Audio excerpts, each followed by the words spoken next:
we have a critical race problem in this country, and we know it, and we got to stand up to it. We can't let people just take Black history out of the school's agenda and call it a theory. These are racial facts.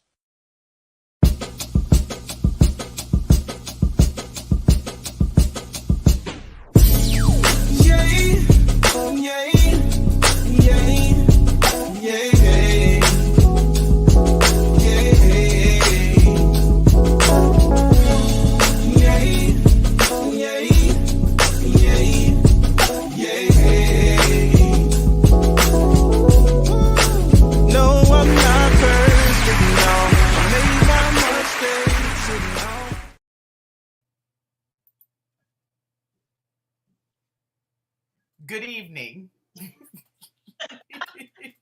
Good evening. Good evening. Good evening. How are you, beautiful? Well, I'm fine, thank you. I'm lovely, but my studio is a mess because I have temper tantrums,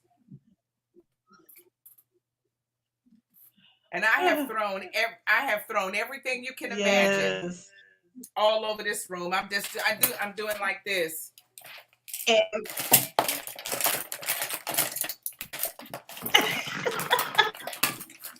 Okay. Wow. And we know Facebook, you block. You can't get on one. You can't get on the other one. We going back and forth. We just having the ball dancing around the place. We're just having the best time ever. Late as all get out, and it's okay. Hey, wherever you are, welcome to Raw Talk Live. You know, I couldn't figure out what was wrong. And then, so I switched from one computer to another and all like that. And then I tried to comment on something on Facebook, and I found out that I'm in Facebook jail. And the problem about being in Facebook jail is that they tell you that you committed a violation, but they don't tell you what it is. But I see all manner of body parts, people with their coochies out in full display with firecrackers stuck up in them. Every manner of thing you can imagine. People are saying everything you can imagine. They doing the absolute most. But you can't tell me what I did that was a violation of community standards. What? When I put up the post about no Black history in Florida, what was it? So consequently, our broadcast tonight is not going to be on Facebook. I finally figured out that I had to remove that from the broadcast so that we could move forward, after switching back and forth and going up and down and all around as if, it's not challenging enough as it is. I told girlfriend Peggy, I said, girlfriend Peggy, we must be on the verge of being the most awesome women on YouTube, Facebook, social media ever, because every week the enemy shows up. Every week the enemy shows up to try to do something to piss me off and discourage me from doing this. But the devil is a liar, and your mama is too, right. Devil. Okay? So that's right. We press on. We press on. We push through. That's right. We push through.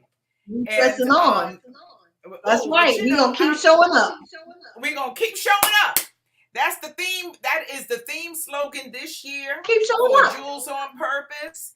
My beautiful goddaughter, came up with that, and she said, "Keep showing up." So we're gonna keep showing up.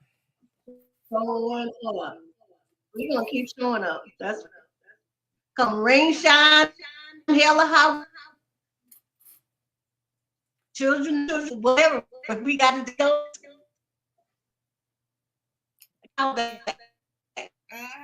You tell them, girlfriend Peggy.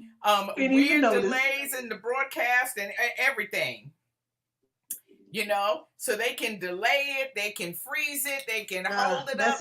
We don't care. We coming anyway. We coming for you. We coming anyway. We're coming anyway. We're gonna be here anyway. That's right. Just like girlfriend Peggy said, just like she said, we's coming NT way honey. So there you go. How you doing, girlfriend Peggy? And I'm so happy today. I got my smile back. I don't have to. Oh, that's so wonderful. Yeah, why are you calling my name? I got kids in full effect, and of course, tonight right down here in the room with me, calling my name, aggravating me and bugging me at the same time. But that's okay. I'm still gonna push it through. I'm still gonna get the show done tonight. It's okay. So if I take time out, that's because I got to go and do some. Yes. Okay. That's right. And that's so I got 2 grandchildren here. Okay. Mm-hmm. I'm gonna smile all the way through it. Yes, indeed. Yes, indeed. Well, because it's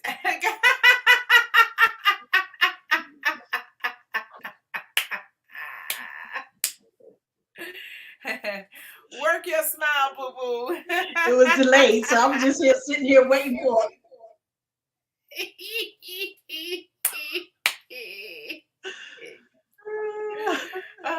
I see you have a lot of dental work gonna be done. You hear me? Yeah. Oh, listen, that dental work ain't nothing to play with.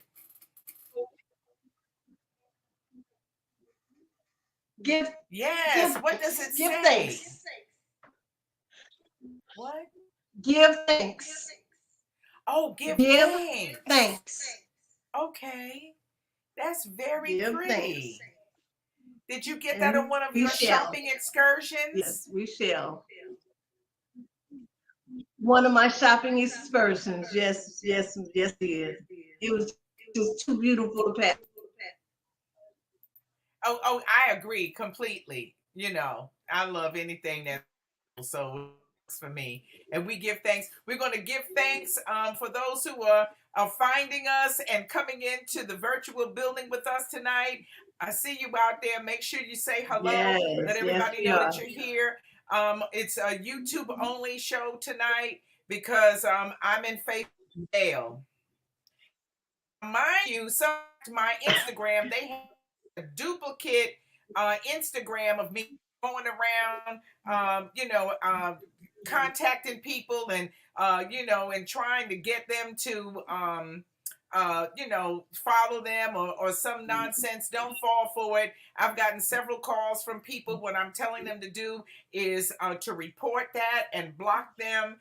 And people who know me know that I'm not going to contact them via Instagram and ask for no money or talk to you about no grant or none of that foolishness and nonsense. And and if we're already friends, you know how to reach out to me. And I'm telling them, nope, that's not me. No, don't accept that friend request. Meanwhile, back at the ranch, Facebook want to put me in Facebook jail and not tell me what it's about. And see, that's the BS right there. Tell me what I did. Oh, go look at our community standards. Well, I can read your community standards all day long. Tell me what I specifically did that was a violation. I don't know, because I see violations on there daily. Oh yeah. Every few minutes you're gonna see something. You're going to see something all the time. But, what we wanted to talk about tonight is what folks think about your deal with sweet, wonderful Governor DeSantis, the governor of Florida, proposing that, this Stay Woke bill about or stop woke or don't be woke or go back to sleep or shut the hell up law that he trying to pass about not wanting to have a Black history curriculum in Florida schools. Where did this alien come from?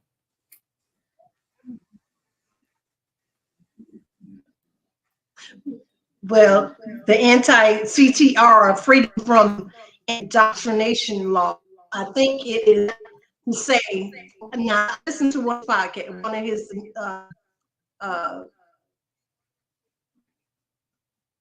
want to call him, his address to the people or what.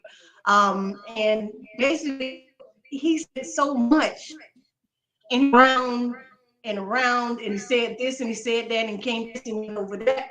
It seemed like a whole bunch of hocus pocus mumbo jumbo. But what he's trying to say, from what I took away from it, was that they're not trying to take Black history out of schools. They're trying to take any type of crazy, idiotic views and points of views that's being taught and passed on to the children that are not accurate and correct, as to turn their view of thinking from looking at others, no matter what their nationality, race, anything like that. We're all equal, and they want everybody to be treated equally.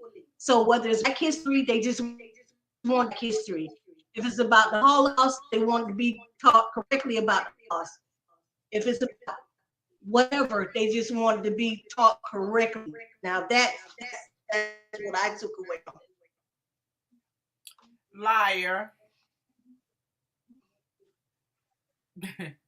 Liar.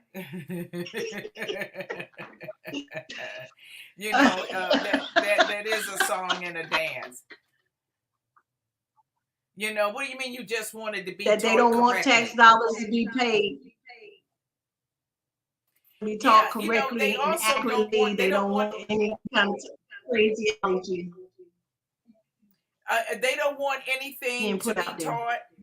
They don't want anything to be taught supposedly about Black history, or you know, or giving it a name. They also, you know, his bill also talks about not wanting to talk about gender.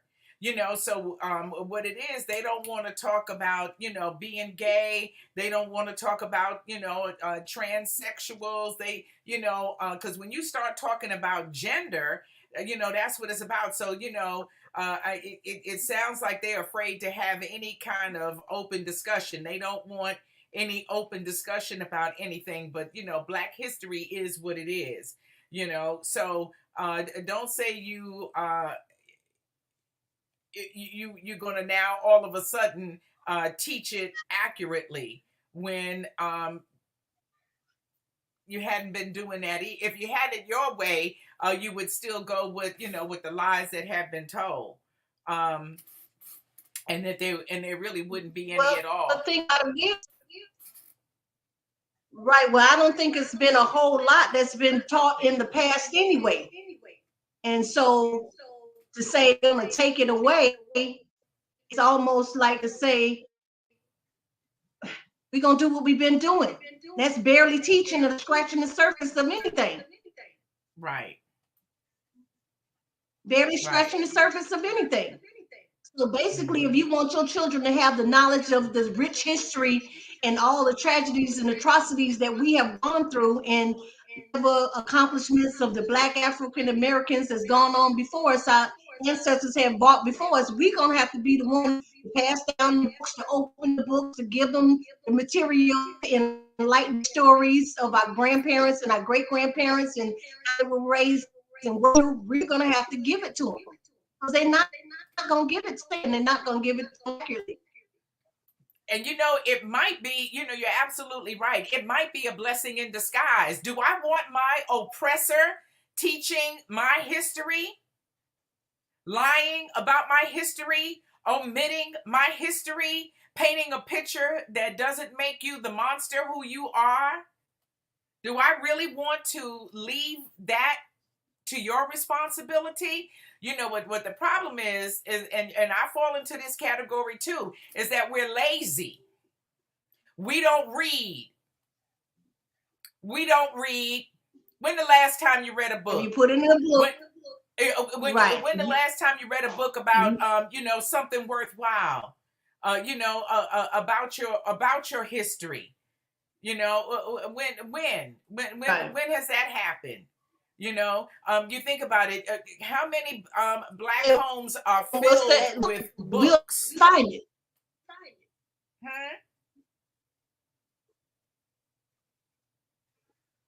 What did you say? Put it in a book and we will find it. Put it in a book and we'll never find it. Hide it in a book. Hide it in plain sight.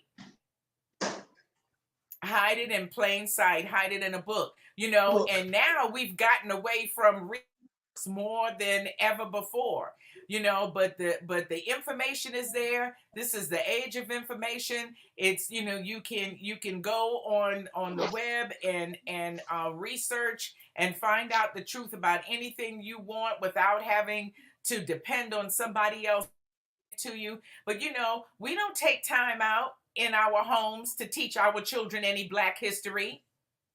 I double dog dare somebody to tell me that every Saturday they sit down with their child and they go over something about Black history or read a book or, take them to a museum or watch a movie specifically, the history of Black people in America, or about our ancient Egyptian history. They ain't doing it. Ain't nobody doing that. We turned it over to the schools. If it's being done, the percentage is very low. Yeah. Extremely low. Extremely low. I won't say it's not going to, because there are some parents out there, I believe, that do take the time to share certain things with their children and make sure they acknowledge certain things.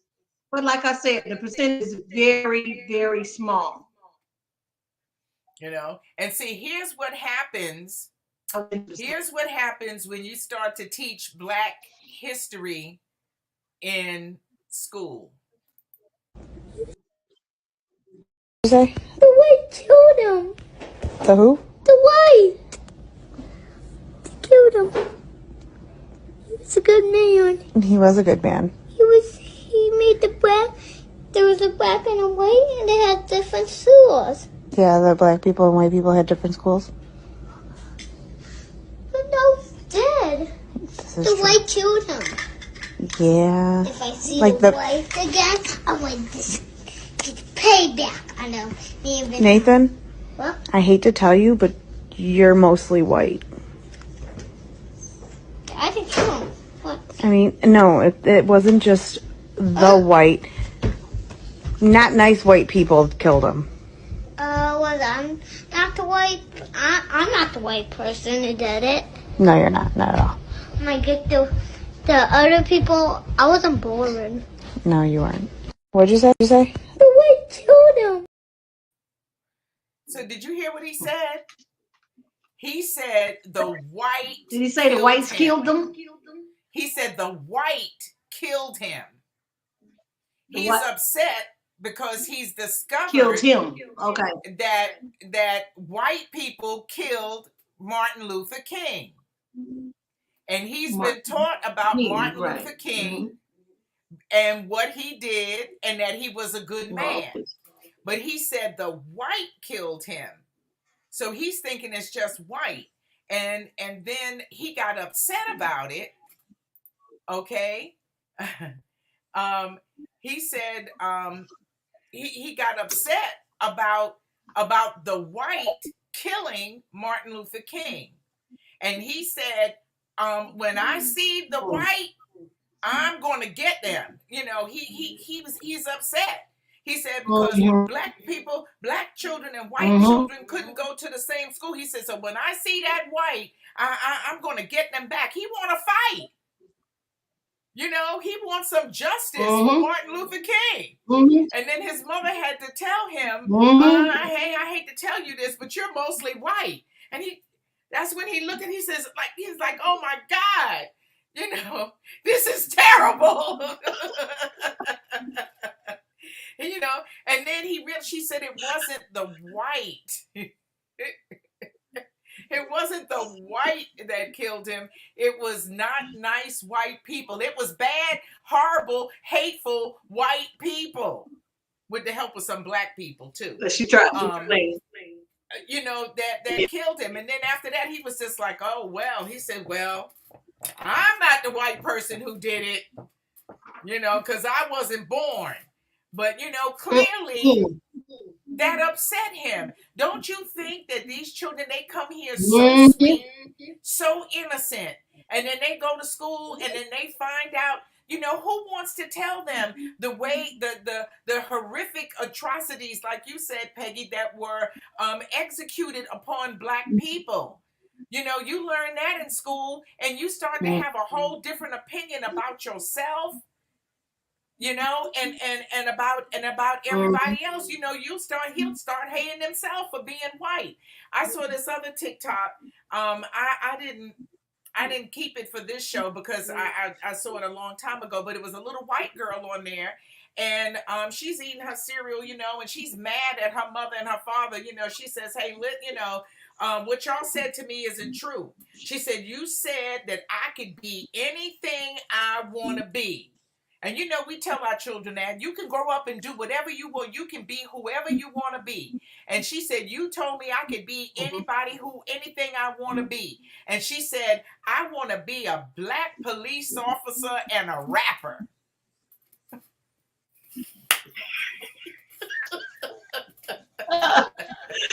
And her mama was like, "You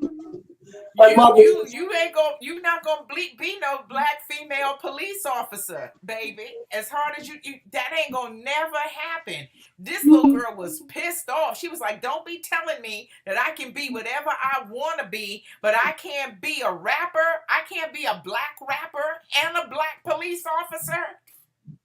She was done with them. She was done. That's it. Y'all lied. Y'all lied. You know, because these children know they not stupid. They ain't crazy. They know Black is where it's at. They know the whole culture and everything about being you know, cool or anything comes from Black culture. And they eat it up and they imitate it. Everything. They know what's good. They know what's good. They know the vibe. They know. They know it, and they want to be that. You know, they watching them on TV, on TikTok and Instagram, and singing and dance. She said, "I want to be a Black rapper and a Black police officer." Jane is in the building. What's up, my New York sister? She said, "I read the 1619 Project published a companion book for children." Did you publish the companion book for children? Okay. But you know, we grew up, I think, more exposed to Black history and Black authors than our children do now. Quite a few books out now. From Black authors about Black history and children and all that for children's books. I think that's real popular now. Well, it needs to be popular. It's a good thing. That's awesome. Tell her put the name of the book that if you could give us the name of the book. The 1619 Project.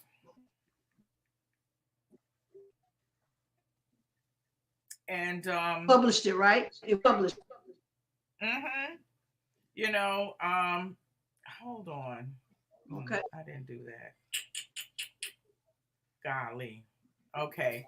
I'll do it next week. There's 2 books that every family needs to have.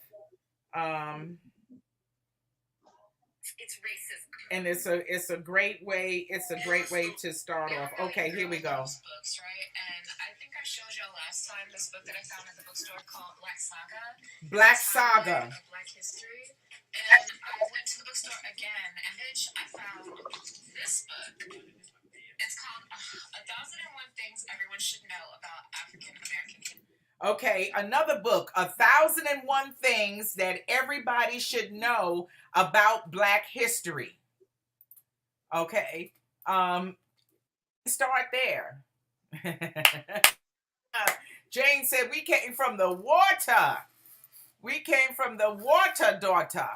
Yes, and and we're gonna have to get on it. I think what can happen can be a great movement for Black people, a way that brings us together and unites us in a common cause to teach our children.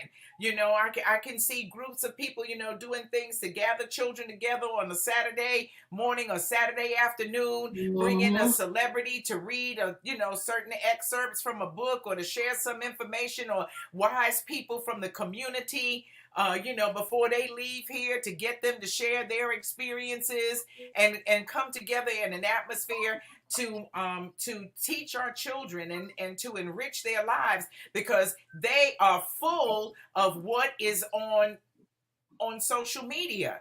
We give them a tablet and tell them, to go somewhere and leave us alone. And I see people do that, all the time. And they just, they just watching anything unsupervised, not spending time learning anything, about themselves. But yeah, that baby, he is real upset about being white. Poor thing. God bless him. He'll be all right. Oh, okay. She said the 19 one. Let me see. This the 1619 project is the companion book. Okay, so That's the companion book. Yeah. So we get you now. But people out all over the country about this, and let's call a spade a spade. This sister calls a spade a spade.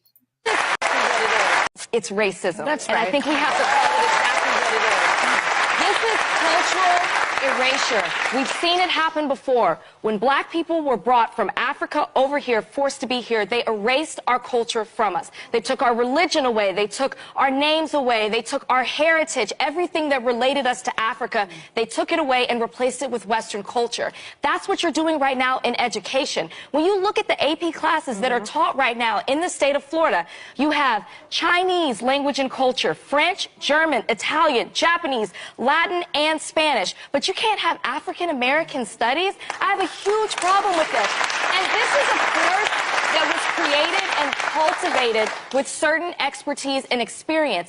Henry Louis Gates Jr. was a part of this. This isn't just some thing that they threw together at the last minute. It is put together to teach you about us and who we are through arts and literature, as you were saying, science, civil rights, political science, geography. There's so much more to it. And if every other culture can be taught except for Black culture, that's racist. That's right. Yeah,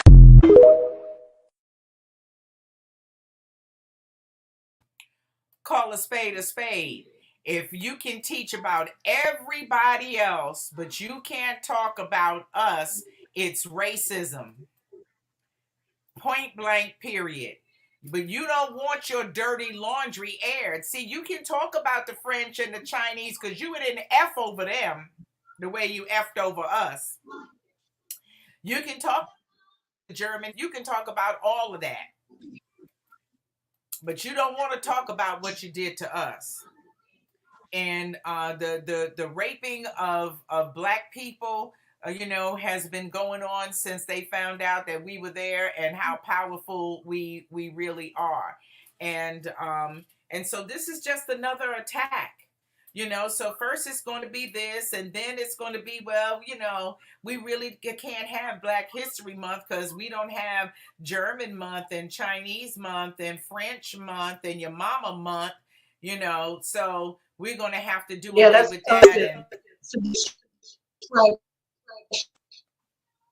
Yeah, and then we're going to have this to is do just away a with distraction. And to bring in some other with. They made Juneteenth. I don't know if that's gonna pass or not, or if it passed or not. I'm not sure, but they're gonna strip all that down. They're gonna turn around and back and take all that away. Everything they can. Everything possible. It's discrimination to celebrate just Dr. Martin Luther King Day. because that's just for, that's just for black people, and that doesn't include the rest of us. Well, y'all got plenty, and you excluded us from plenty and still do. So stop your whining. Shut up already. But I'm telling you, people are really girlfriend, listen. Girlfriend, I'm just gonna tell you, see, now that's why you got kicked off of Facebook, that mouth. That's why they kicked you off of there.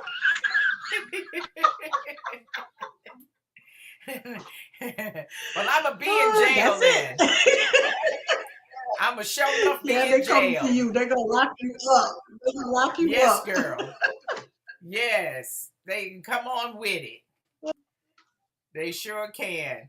Because I'm gonna say it if it's the truth, and that's just the way it is. But I tell you, I'm a fan of TikTok. There are black people. If you go to TikTok and do a search about Black history, I'm telling you, the knowledge that people are sharing that you can go and research on your own is phenomenal. I just love that aspect of it, and I found this one sister, and this is what she had to say, and I thought she was really on point. Maybe you do too. We'll see. Everything you have ever learned about the slave trade is false. It's just another programmed perception. Racism is man-made entertainment for the elites. Just think Survivor meets natural selection. And we as black people have blamed the entire white race for the injustice and oppression rooted from slavery for so long. But what if I told you your whole perspective of the narrative is wrong? See, slavery and servitude have been in existence since the beginning of man, until the Council of 13 devised a plan to use it as an evil tool to divide and conquer the land, all the while mentally imprisoning every woman and man. Let me break it down. 13 royal bloodlines, 13 founding colonies. Original flag, 13 stars. Current flag, 13 stripes. The real villains of slavery made a fortune, erased their history, and then vanished in plain sight. Did y'all forget that before the transatlantic slave trade, black people held high and low positions throughout the world, just like any other race?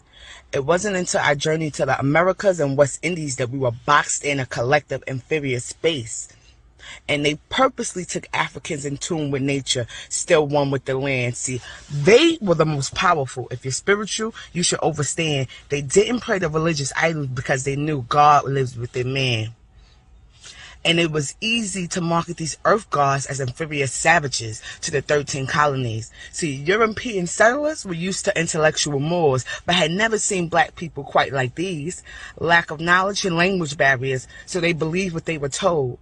And that's, my friends, is how the justification of inhumane slavery of the black race was really sold. Wow. And that's how they did it. That's exactly how they did it. It is, stripping you of everything that and replacing it with what they want you to believe and know. That's why they did a Bible just for black people. Because it spoke just to the part of us being obedient and being, obedient to a slave master. So what you have is an oppressor who wants to rape you and mutilate you and take advantage of you and torture you and enslave you forever, work you like a broke dick dog, and then in return give you their God, give you their religion, like they're giving you a special gift. Hey, it'll be all right. Here you go. Jesus will take care of it for you. So how is it that you are so religious and you worship and honor Jesus and God so much, but you can do what you do to me and not have a conscience about it? and then have the nerve to tell me that Mhm. I need to replace my God, my culture, my language, my food with yours. It's a crime to humanity. Jane says, when I was in college in the Exactly. 70s, it took me 2 years to get a seat in the African American Studies class. All the students wanted to take that course. I went to CUNY in New York too. And I don't remember having a hard time getting in the course, but uh, everybody wanted to. It was hot. In the 70s, the awareness level and the pride level was different. That's when we started saying, I'm black and I'm proud, thanks to James Brown. Before that, people didn't say that. They didn't have that feeling about being black. My ex-husband told me himself that he grew an afro and everything, and he came home one day and said, I'm black and I'm proud. And his parents said, boy, you crazy as hell. They thought that was crazy talk, because they were so accustomed to, kowtowing and, and being, obedient to the white man and looking down and not being out of order and all of that kind of stuff. And you come in there like this talking about I'm black and I'm proud. They be like, boy, if you don't put your hand down and stop saying that shit before somebody come over here and get us, I'm gonna know something. So the 70s was a great awakening for us to realize who we are as a people, and that we are black and we do need to be proud, and then that's a good thing. But folks don't want you to get your self-esteem up. They don't want that to happen, so they have to just keep beating us down at every opportunity. And so now he's taking another opportunity. But I'm with you, girlfriend Peggy, when you say watch out, keep your eyes open, look around, because all of that, busyness about Black history in schools is nothing but a distraction. And it's like a magician, it's like the Wizard of Oz behind the curtain, running around trying to make everything, all the thunder and the lightning and the sounds and everything, and distracting you from what's going on behind the curtain, where all the action really is. And so it's going to be interesting to see what comes out of this, because I'm with you. I think it's a distraction. I think it's to get our minds off of something else. Because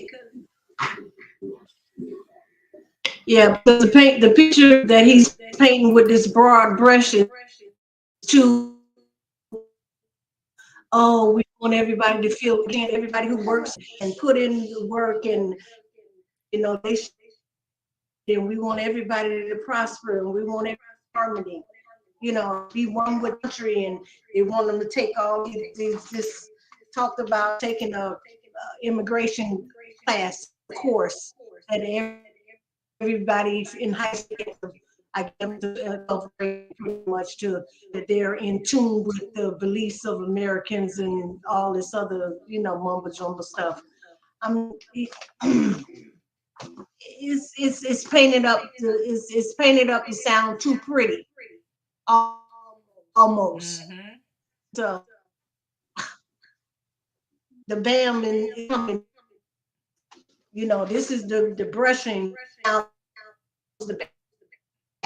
It's coming. It's coming. It's coming. It's the whitewashing of America. We want that ugly history gone. That's and that broad brush picture. Yeah. Yeah. And the sad thing is, if you do that in the next generation, it'll just be gone. Already, we're losing it. When I think about the difference between, us and what we know about, and what, say, my grandbaby knows about insofar as Black history, there's a wide expanse there, and if you erase it, by the time you get 2 generations out of it not being there, it'll never be thought of again. If nobody holds that up, it'll just disappear. You know, that's what happened. That's what happened with us with religion.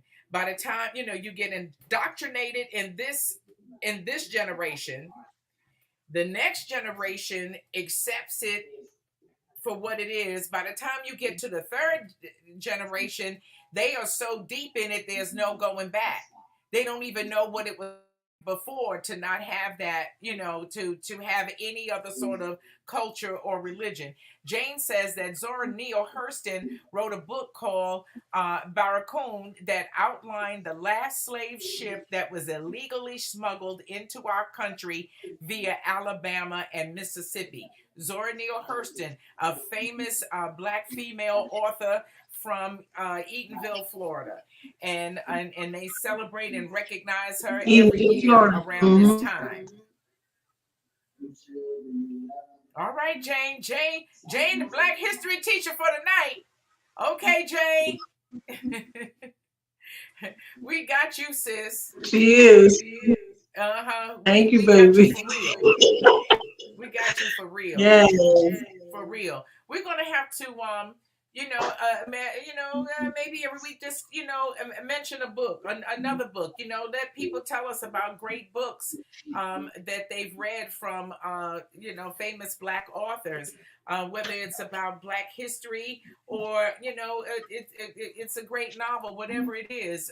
We got to get back to reading, and there's some good stuff. Or poetry. Yeah. We have a wonderful array of Black poets that have books and things like that. Black poetry is important as well. The art of poetry and in Black history, that's in some of another avenue. Yeah, I grew up with Langston Hughes and Nikki Giovanni and people like that, and poetry was part of what we did in school. I don't know if kids write poems or do plays or anything. I don't have no little children anymore, but I don't know. Do they do Black plays? I don't know. You got little children. Do they do Black plays at your grandbaby school? Peggy is frozen. It's okay. Did you hear me? No, I tried to personally get my granddaughter involved in poetry writing because I love it so much. So if the school let them or require them or ask them to participate in poetry writing or not. Yeah, I was wondering, do they do any Black oriented plays or anything at the school for Black History Month? No, probably not. But I tell you what, it's 10:10. So we're going to get this one more in, and I think it's real interesting that you mentioned poetry. So we're going to end the conversation tonight with a special presentation. And then we're going to bed.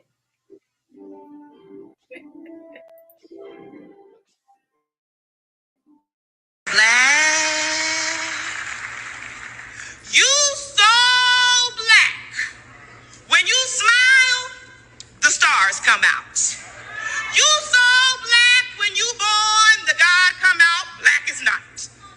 Black when it's wrong and black when it's right. Black is pyramids and mathematics. Black is melanized and magic. Black is televised and in need of drastic Black advancement. Black enhances, black with chances, black with privilege, black with pride, black on purpose on the black hand side, black and beautiful, black and blessed and highly favored, praise the Lord, black and blessed, black and so much more, black and nothing less, black and educated, black is brilliance. Black is strong, black is resilience, black is song, black is infinite, like hip-hop or space, black is grace, black is love, black makes babies, black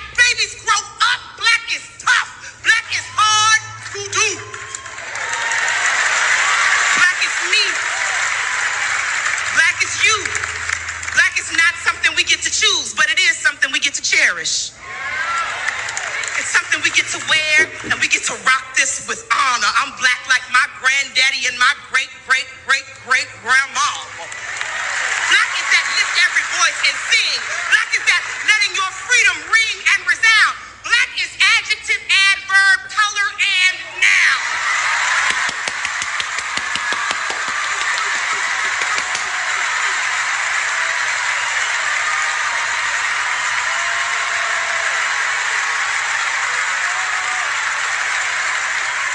You so black. Oh, you so black.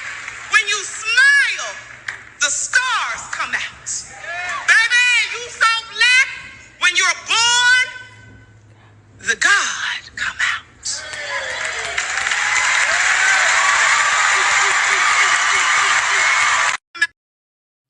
And on that happy note, we get to say good night.